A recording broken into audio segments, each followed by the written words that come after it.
Hallo und willkommen zu einem neuen Video. Heute habe ich die Royal Enfield Super Meteor 650 für euch getestet. 60 Kilometer konnte ich mit diesem Cruiser fahren und ich kann euch schon mal verraten, es war eine interessante Erfahrung. Bleibt dran für meine ehrlichen Eindrücke.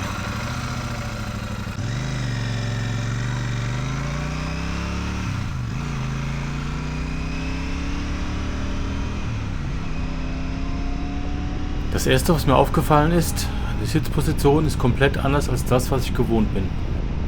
Die Fußrasten liegen cruiser-typisch sehr weit vorne. Das war für mich zuerst ungewohnt. Aber ehrlich gesagt habe ich mich schneller daran gewöhnt als gedacht.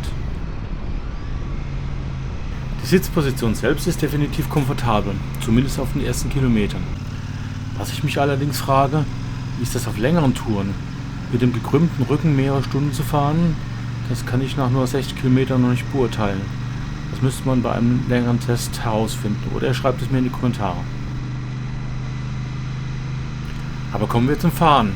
Die Super Meteor fährt sich wirklich schön. Sie liegt stabil auf der Straße und ist trotzdem ausreichend handlich. Was man aber definitiv merkt, und das war für mich als Classic 350-Fahrer sehr auffällig, ist das Mehrgewicht.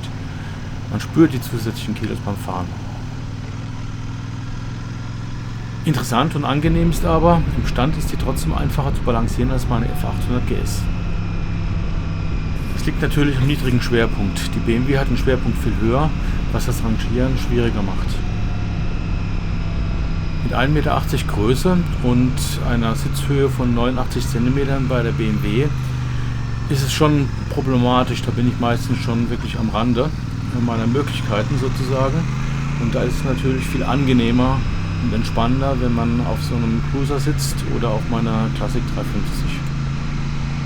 Der 650er Zweizylinder leistet knapp 48 PS. Das klingt jetzt nicht nach wahnsinnig viel Power, aber für die Landstraße ist das völlig ausreichend. Der Motor zieht gut durch und hat einen schönen, entspannten Charakter. Genau das, was man von einem Cruiser erwartet. Fürs Autobahnbrennen ist sie nicht gemacht, aber für gemütliches Landstraßencruisen passt die Leistung perfekt zum Konzept. Was mir auch positiv aufgefallen ist, die Verarbeitung ist gut. Royal Enfield hat in den letzten Jahren wirklich einen Sprung nach vorne gemacht. Und wenn man sich den Preis anschaut, bekommt man für sein Geld, etwa 8.500 €, wirklich ein solides Paket geboten. Das Preis-Leistungs-Verhältnis stimmt meiner Meinung nach. Gerade im Cruiser-Segment ist das nicht selbstverständlich. Mein Fazit nach 60 Kilometern: Die Royal Enfield Super Meteor 650 ist definitiv eine Überlegung wert. Vor allem für Freunde des gemütlichen Landstraßencruisens. Sie macht das, was sie soll, entspannt und komfortabel über die Landstraße gleiten und hat trotzdem noch genügend Power in der Hinterhand. Für wen ist sie geeignet? Für alle, die einen entspannten Cruiser suchen, der nicht die Welt kostet und trotzdem gut verarbeitet ist. Für alle, die sportlich fahren wollen oder viele Kilometer abreißen wollen, ist die wahrscheinlich nicht die erste Wahl. Wenn es Super Meteor-Fahrer unter den Zuschauern gibt, schreibt mir bitte eure Erfahrungen in die Kommentare. So, das war's für heute. Wie gesagt, freue ich mich über eure Meinung in den Kommentaren und eure Erfahrungen zur Super Meteor. Lasst es mich wissen. Daumen hoch, wenn das Video geholfen hat, und bis zum nächsten Mal. Ciao.